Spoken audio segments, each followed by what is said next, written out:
Programme जुर्म अंजाम के साथ मैं हूं तारिक हफीज। मनावा का उमर रोड है, उमर खान रोड, और उसके बिल्कुल में ये नई आबादी है। यहाँ पर 2-3 रोज कबल जो है वो फायरिंग हुई। शादी ब्याह के मौके पर जिस तरह से आम फायरिंग की जाती है, इस घर में सुल्तान दुल्हा, उसके दोस्तों ने इस घर के आगे बहुत ज्यादा तादाद में लोग जैसे शादी ब्याह में जमा होते हैं उसी तरह जमा थे, और सैफ नामी शख्स और उसके अलावा उसके दीगर दोस्त जिनके पास असलहा था। क्योंकि हमारा ये वतीरा बन चुका है कि जब शादी ब्याह होता है तो कम अज कम हम हवाई फायरिंग जो है वो करना फख्र महसूस करते हैं। हालांकि हुकूमत की जानिब से या कानून नाफिज करने वाले इदारों की जानिब से इस पर पाबंदी भी लगाई गई और मुतअद्दिद जो मुकदमात हैं वो हवाई फायरिंग के दर्ज भी किए गए और इसके अलावा लोगों को गिरफ्तार भी किया गया।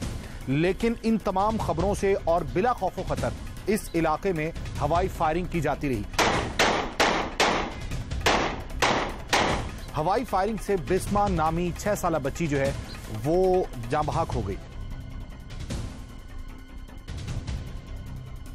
और बिल्कुल ये लोकेशन जहां पर हम पहुंचे हैं, यहां पर दूल्हे के दोस्त, सुल्तान के दोस्त यहां पर थे, सैफ और दीगर, और उन्होंने हाथों में पिस्टल पकड़े हुए थे और यहां से फायर किया।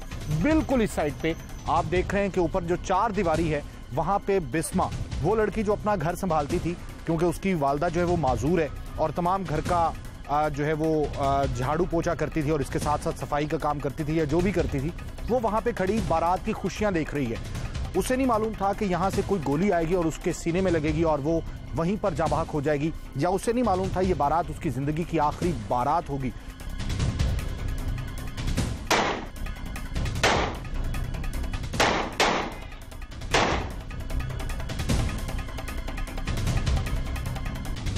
उसे नहीं मालूम था कि दूसरों की खुशियां उसके घर में कोहराम मचा देंगी और वो वहां से देख रही थी। बिल्कुल सैफ यहां पे खड़े होकर फायर कर रहा है और उसने फायर जो है बिल्कुल इस सिमत में किया, हवाई फायर जिसको कहा जाता है। वहां पर बिस्मा खड़ी थी और बिस्मा को वो गोली लगी और घर में कोहराम मच गया।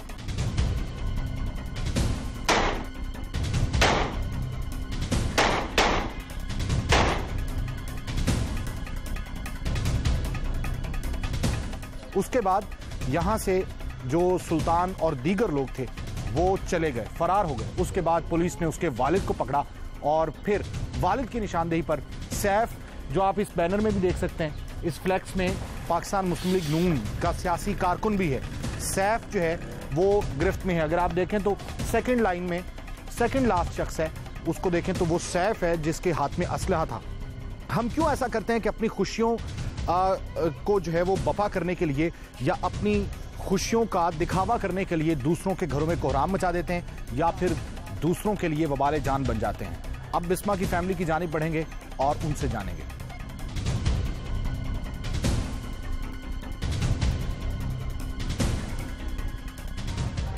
बिस्मा के घर हम पहुंचे हैं और ये वो छत है जो बिस्मा जहां पे मौजूद थी, जिस जगह पर मौजूद थी, ये बिल्कुल ये जगह थी। ये आप यहाँ पर अभी भी तक खून के ताज़ा निशान जो है वो देख सकते हैं।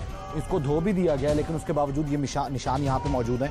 बिस्मा चूंकि यहाँ तक खड़ी नहीं हो सकती थी, उसने यहाँ पे पाँव रखा और यहाँ पे पाँव रखने के बाद जो है वो यहाँ से हाथ डाल के सामने, बिल्कुल सामने जो बारात थी उसको वो देख रही थी, उनकी खुशियाँ देख रही थी कि किस तरीके से लोग जो हैं वो उसको सेलिब्रेट कर रहे हैं, क्या कर रहे हैं क्या नहीं कर रहे, डांस किया जा रहा था, भंगड़े डाले जा रहे थे, जो भी मतलब होता है शादी में।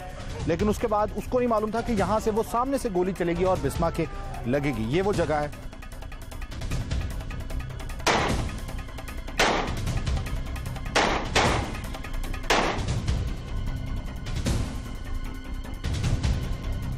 बिस्मा का ये बड़ा भाई है और बिस्मा इससे छोटी थी और ये 2 बच्चे हैं। ये माजूर वालदा हैं कि जो कि काम काज करने से भी कासिर हैं और हाथ बटाती थी बिस्मा। साथ चाचू भी उनके यहाँ पे मौजूद हैं। बेटा बिस्मा आपसे बड़ी थी? बिस्मा आपकी छोटी थी।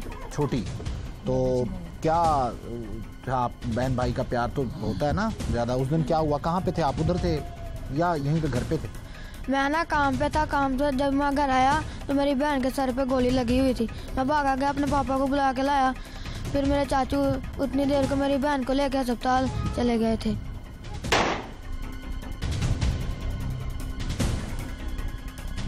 बिस्मा की दादी हमारे साथ मौजूद हाँ जी। है। दादी हो आप? हाँ जी। क्या हुआ था उस दिन, किस तरीके से बिस्मा कहाँ पे खड़ी थी? मैं उत्थे बैठी थी, मां ने मशीन डाई जी। हाँ। मशीन डाई तो मैं इत्थे बैठी हाँ कुड़ी दे और दूसरे का सिर वाहन डई मैं ते वो ना आदि अम्मी जांजा आ गई, आदि मैं रोटी आप खा ली। मैं कहा पुत रोटी फिर खावांगे, पर मैं ना तू जाकर मैंने छन्नी लिया दे। और छन्नी लिया के जो मेरे को रखी सो इधर जंज देखियो थर थर होन लग पई। बच्चे सी इत्थे पैर रख के इत्थे चाहिए ऐ करके ना ऐ खलोती ऐ। आप हैं जी वालदा बिस्मा की जी। तो ये बताएं कि उस दिन आप इधर ही थी मौजूद? भाई मुझे लागे बैठी सा। अच्छा, बिस्मा मेरी बेटी ने कपड़े धोते नहा के पा के ते इधर बरात वेखण वास्ते मेरे पिछले पासे डिग गई आ। उस तो भाई वो तो बड़ा बुरा हाल से। उस तो बाद भाई मोदे इत्थे हाथ रखे तो पिछे इन्ना वड्डा खप्पा निकल गया सी। भाई मैं तो चल भी नहीं सकते, मेरी सस मेरे कोल सी। मेरा देवर आया तो उन्हें चुक के खड़ा, मैं तो फिर सारे अस्पताल च फिर हर जगह तो जवाब देता उन्होंने। मैं तो मेरा देवर फिर दोवें गए सी उस अस्पताल च जवाब देता क्योंकि ਉਹਦੇ ਸਿਰ ਤੇ ਗੋਲੀ ਵੱਜੀ। हाँ भाई ਇੰਨੀ ਲਮਕੀ ਹੋਈ ਆ। ਇਹ ਤਾਂ ਨਹੀਂ ਵੀ ਕੋਈ ਉਹਨੇ ਚ ਵੱਜੀ ਆ ਤੇ ਉਹ ਨਾ ਇੱਥੇ ਆ ਕੇ ਖੜੋਤੀ ਰਹੀ ਆ ਤੇ ਮੈਂ ਉਹਦੇ ਵੇਲੇ ਮੇਰੀ ਨਿਗਾਹ ਉਹਦੇ ਵਿੱਚ ਹੀ ਆ ਕੁੜੀ ਦੇ। ਮੈਂ ਪਾਸੇ ਨਿਗਾਹ ਨਹੀਂ ਕੀਤੀ। ਉਹ ਫਿਰ ਮੈਂ ਆਖਿਆ ਮੈਂ ਕਿਹਾ ਬਿਸਮਾ ਇਹ ਕਰੀ, ਮੈਂ ਕਿਹਾ ਮੈਂ ਬਿਸਮਾ ਆ ਜਾ ਕੇ ਅੰਮੀ ਮੈਂ ਵੇਖ ਲਾਂ ਬਰਾਤ ਆ ਰਹੀ ਆ। ਤੁਸੀਂ ਰੋਕਿਆ ਉਹਨੂੰ ਪਹਿਲੇ? ਹਾਂ।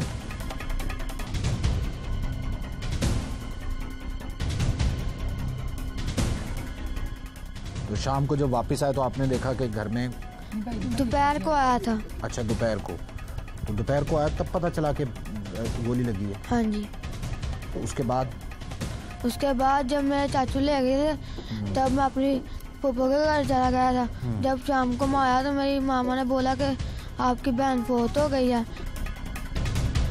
ਤੁਹਾਨੂੰ ਡਰ ਸੀ ਕਿ ਕੁਝ ਹੋ ਨਾ ਜਾਏ ਕਿਉਂ ਫਾਇਰਿੰਗ ਹੋ ਰਹੀ ਸੀ? ਹਾਂਜੀ ਤੇ ਮੈਂ ਨਾ ਫਾਇਰਿੰਗ ਉਦੋਂ ਕੋਈ ਨਹੀਂ ਉਹਨਾਂ ਨੇ ਕੀਤੀ। ਅੱਛਾ। ਉਦੋਂ ਆਵਾਜ਼ਾਂ ਬੁਝਾਈ ਜਾਂਦੀ ਰਹੀ ਹੈ। ਇਹ ਬਾਤ ਹੋਈ ਫਾਇਰਿੰਗ। ਅੱਛਾ। ਹਾਂਜੀ। ਉਹ ਫਿਰ ਮੈਂ ਨਾ ਉਹਨੂੰ ਕਹਿ ਕੇ ਮੈਂ ਕਿਹਾ ਅੱਛਾ ਵੇਖ ਲੈ ਬੱਚੀ ਆ। ਉਹਨੇ ਵੇਖਣ ਬਹਿ ਗਈ, ਮੈਂ ਵੇਖਣ ਦੀ ਸਾਹਮਣੇ ਬੈਠੀ। ਮੈਂ ਕਿਹਾ ਚੱਲ ਵੇਖ ਲ। ਇੱਥੇ ਵੱਜੀ ਗੋਲੀ, ਇੱਥੇ ਹੱਥ ਪਾਇਆ, ਪਿਛਾਂਹ ਨੂੰ ਡਿੱਗੀ ਆ। ਸਿਰ 'ਚ ਵੱਜੀ ਉਹਦੇ? ਇੱਥੇ ਵੱਜੀ ਇੱਥੇ। ਅੱਛਾ। ਤੇ ਐਂ ਕਰਕੇ ਪਿਛਾਂਹ ਨੂੰ ਆਇਆ ਕਰਕੇ ਡਿੱਗ ਪਈ। ਜਦੋਂ ਉਹਨੇ ਇੱਕ ਸਾਹ ਵੀ ਨਹੀਂ ਲਿਆ ਐ ਕਰਕੇ ਢੇਰੀ ਹੋ ਗਈ ਆ। ਮੈਂ ਕੰਮ ਤੇ ਹੈਗਾ ਸਾਂ, ਮੈਨੂੰ ਸੁਨਾਹ ਮਿਲਿਆ ਕਿ ਬਿਸਮਾ ਨੂੰ ਨਾ ਫੈਰ ਲੱਗ ਗਿਆ। ਮੈਂ ਘਰ ਆਇਆ, ਘਰ ਆ ਕੇ ਦੇਖਿਆ ਉਹਨੇ ਡੇਰ ਨੂੰ ਨਾ ਛੋਟੇ ਭਾਈ ਲੈ ਗਏ ਸੀ ਉਹਨੂੰ। ਜੋ ਲੈ ਗਏ ਮੈਂ ਇੱਥੇ ਆਣ ਕੇ ਵੇਖਿਆ ਤੇ ਉਹ ਬੋਟੀਆਂ ਪਈਆਂ ਸੀ ਛੱਤ ਉੱਤੇ। ਭਾਈ ਇੰਨੀ ਜਗ੍ਹਾ ਤੇ ਖੂਨ ਸੀ, ਛੱਤ ਉੱਤੇ ਬੋਟੀਆਂ ਪਈਆਂ ਸੀ ਤੇ ਉਹ ਲੈ ਗਿਆ ਸੀ। ਮੈਂ ਮਗਰ ਫੋਨ ਕਰਕੇ ਪੁੱਛਿਆ ਤੇ ਉਹਨਾਂ ਨੇ ਕਿਹਾ ਡੈਥ ਹੋ ਗਈ ਇਹਦੀ, ਘਰੋਂ ਹੀ ਡੈਥ ਹੋ ਗਈ ਸੀ। ਫਿਰ ਵੀ ਆਪਣੀ ਤਸੱਲੀ ਵਾਸਤੇ ਉਹ ਲੈ ਕੇ ਗਿਆ। भाई पूरे घर का काम करती सी, मैं सहारे तो बाहर टुर भी नहीं ना सकती। बच्ची उम्र छोटी सी पर पूरे घर की जिम्मेदार सी मेरी थी। की काम करती सी? बर्तन धोंदी सी, हांडी रोटी भी वही करती सी। अच्छा, हांडी रोटी भी? हाँ जी, वही करती सी। कितने अरसे तो कर रही सी? 10-11 साल सी? हाँ जी, वो 2-3 साल तो कर रही सी, 4 साल तो।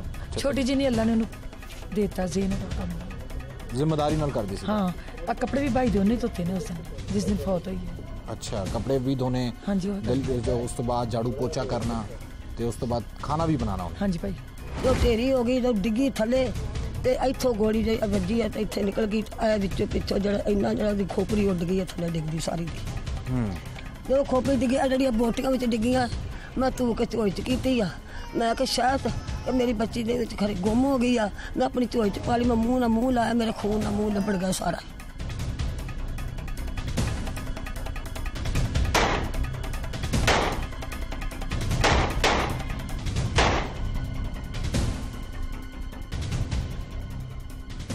भाई मेरा बड़ा वड्डा आसरा खत्म हो गया।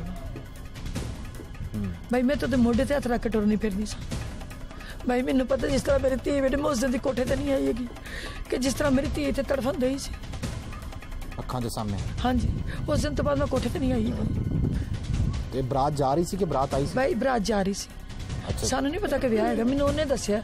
मैं क्या बरात किहदी जा रही? ये मामा साडे पिछले पासे जिहड़े ने तीसरा घर उन्हां दी बरात जा रही। वो तो सपारा पढ़ने लिए तैयार हुई सी, आ घर च सपारा पढ़दी सी। अच्छा, सपारा भी पढ़न जांदी सी? हाँ जी। ते पढ़दी भी सी या वैसे बस सपारा? नहीं भाई, वो मेरी जिम्मेदारी ना बच्ची दी जिंदगी खराब हो रही सी कि चली जांदी तो मगर किन्ने करना सी। इस करके सिर्फ सपारा पढ़न भेजदी सानू। फुहारे तां नहीं चले मैं उत्ते हथ रखे नहीं मेरी मां उत्थे बैठी मां भी बेचारी हाकी नाज लैके आई विसाखी उन्हें फिर झोली च खिच के पा ली इत्थे असीं बैठिया दोवें जणियां नौं सੱਸ बैठियां सी वो जदों मैं करके हथ बल के रखिया ना ते वो हथ मेरा तां चुकिया गया एडा फुहारा तेज है। अच्छा काम करने लगे कोई तकलीफ नहीं होती सी खुशी नाल कर बड़ी खुशी ना करदा करदी सी वही सारा सी हाँ जी वही सारा सी भाई मेरा आखिरी भाई मेरी तो दुनिया ही खत्म हो है बच्चा गरीब आदमी आ मजदूरी ना करे तो प्यो दिल का मरीज आ तो घर कितों चले अगर इन मैं अपने काम वास्ते रख लवां तो घर कितों चले फिर तुसीं तो प्यो की हालत देखो तुसीं घर दे काम काज जो ही करांदे सी हाँ जी सारा काम भाई करदे सी मेरी भैणां ने सारे परेशान हुंदे सी ओहदे वेख के कि एडी उम्र च एडी समझदार बच्ची थी वो शायद मेरी मजबूरी नूं अल्लाह ने उन्हूं सही बनाया सी।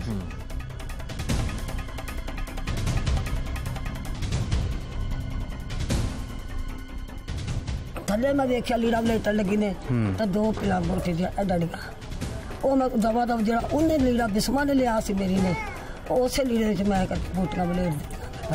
मेरा छोटा जिहा बच्चा सुबह परले महल्ले च पुछदा है कि इन्हां तस्वीरां च सैफ किहड़ा वा जिन्हें मेरी भैन नूं मारिया वा छोटा जिहा बच्चा सिरे उधर तस्वीरां लभदा आया वा महल्ले च किसी ने दस्सिया कि आ जिहड़ा मुंडा आया नकल ने इन्हें तेरी भैन नूं गोली मारी मैं आख्या मैं कहा मेरी चोई च खत्म हो गई शब्बू नाल जाई शबाज तू उन्हें फड़ के रोंदा रोंदा कुड़ी चुकी आ बोटियां चोंदे चोंदे चोंदे लैके आओ लैके अस्पताल लैके कुर्की पहले लगाया कुर्की वाले ने कहा अपने अस्पताल लै जाओ सर्विस लै जाओ 2 अस्पतालों में असीं लगाया 3 ਤੇ ਉਹਨਾਂ ਨੇ ਕਿਹਾ ਜਾਓ ਹੁਣ ਉਹਨਾਂ ਟਾਈਮ ਲਿਖ ਦਿੱਤਾ ਸਾਨੂੰ ਤੁਸੀਂ ਜਾਓ ਅਸੀਂ ਤੁਹਾਨੂੰ ਫੋਨ ਕਰ ਦਾਂਗੇ ਤੇ ਬੱਚੀ ਆਂਦੇ ਲੈ ਜਾ ਚੁੱਕੇ ਖਤਮ ਹੋ ਗਈ।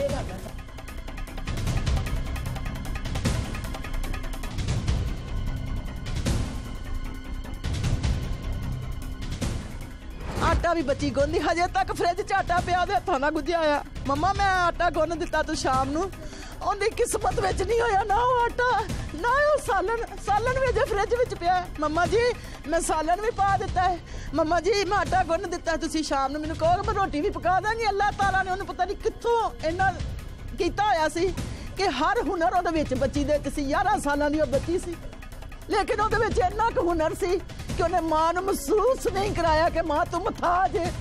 अनपढ़ जाहल लोग असी ना पढ़े लिखे या ना सानू पता असी इस तरह ही किसी को पढ़ाया उन्होंने कहा ये गोली छू जान का मकाम का परचा बनाया उन्होंने ते ये बनता ही नहीं जो भाई पुलिस घर आई है घरों आके सारिਆਂ ਨੂੰ पता कि बच्ची की डेथ हो गई इतों बच्ची ਨੂੰ चुक के लगे ने बच्ची की डेथ हो गई है पर पुलिस वालिया ने उत्थे प्रूफ दिता है कि बच्ची ਨੂੰ गोली छू के नंगी मेरे देवर को या मेरे को इन्ने पैसे नहीं सी कि उत्थे बच्ची चुकण वास्ते साडा शनाख्ती कार्ड हाले तक उत्थे पिया तुसी हुण जाके तो देख सकते शनाख्ती कार्ड गुरके अस्पताल पे है हाँ जी पैसे हथों पिया सकता तुसी चेक कर सकते जे झूठ है तो असीं देनदार इस चीज़ के किन्ने पैसे मंगे सी उन्होंने ये मंगे ही नहीं उन्होंने मेरे देवर ने ना काली विच कुड़ी चुकन दे मारे उत्थे कढ़नी सी उन्हें शनाख्ती कार्ड अगे रखदा कि भाजी तुहाडे नाल आवांगे ते एंबूलेंस दा किराया कुराया दे के तुहानूं शनाख्ती कार्ड लै जांगे।